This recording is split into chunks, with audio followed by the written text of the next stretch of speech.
मान्यवर संघ चालक जी, सभी स्वयंसेवक बंधु,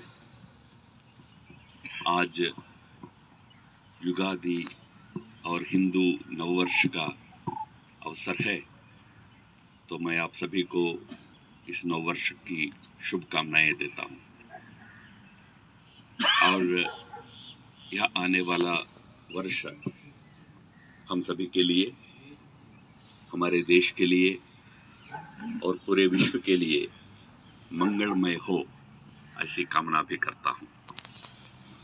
जब हिंदू कोई भी उत्सव मनाता है तो उनकी जो प्रार्थना होती है वह कभी भी अपने लिए नहीं होता है और सकल चराचर सृष्टि की कामना कल्याण के लिए ही हमेशा होता है।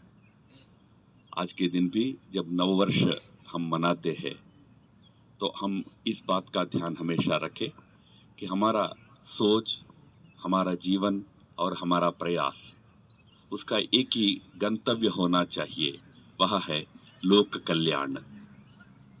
वैसे आज हमारे राष्ट्रीय स्वयंसेवक संघ के जो संस्थापक थे डॉक्टर केशव बलिराम हेडगेवार जी, जिनको हम प्यार से डॉक्टर जी बुलाते हैं, और आज जिनके चित्रपट पर फूल अर्पित करके और आद्य सरसंघ चालक प्रणाम करके उनके प्रति अपनी श्रद्धा हमने व्यक्त की है, उनका जन्मदिन भी आज है। डॉक्टर हेडगेवार संघ की स्थापना करने वाले महापुरुष थे, स्वतंत्रता संग्राम के भी एक सेनानी थे। तो उन्होंने जो 1925 में कार्य प्रारंभ किया राष्ट्रीय स्वयंसेवक संघ के नाम पर, उसके अंदर हम सब आगे जाकर एक भाग बने हैं। अपने आप को आज हम स्वयंसेवक कहते हैं, इसलिए आज के दिन उस महापुरुष को भी अपना श्रद्धा सुमन समर्पित करते हैं। तो जब डॉक्टर जी ने जो काम शुरू किया था उसका भी याद करते हैं।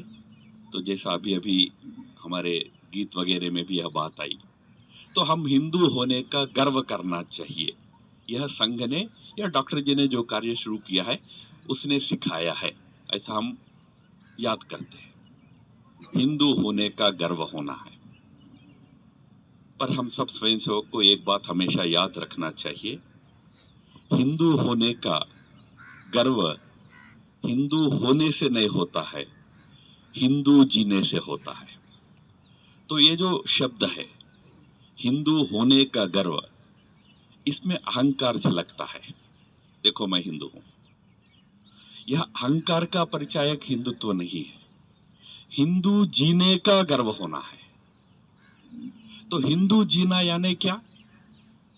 आप हमारे देश में, आप भी यहाँ द्वारका में शायद अपने नौकरी चाकरी के लिए आके रहते होंगे या फ्लैट खरीदे होंगे या रहते होंगे, पर देश के कई हिस्सों से आप आए होंगे। इस देश का किसी भी गांव में चले जाइए, उत्तर प्रदेश जैसे राज्य में एकदम कोने में रहने वाला किसी गांव में चले जाइए, उस गांव के सबसे गरीब घर में चले जाइए, और वो गरीब घर होगा झोपड़पट्टी, वो तो कोई बहुत बड़ा घर तो होगा नहीं। उस घर के बहुत बुजुर्ग महिला के पास चले जाइए। शायद आजकल तो सब महिलाएं पढ़ती लिखती भी है, बट होगा कि कोई अनपढ़ होगी, बुजुर्ग होगी, बहुत वृद्धावस्था में होगी, स्कूल में नहीं गई होगी, कॉलेज में नहीं गई होगी, पर उनकी सुबह की प्रार्थना क्या होती है सुन लीजिए।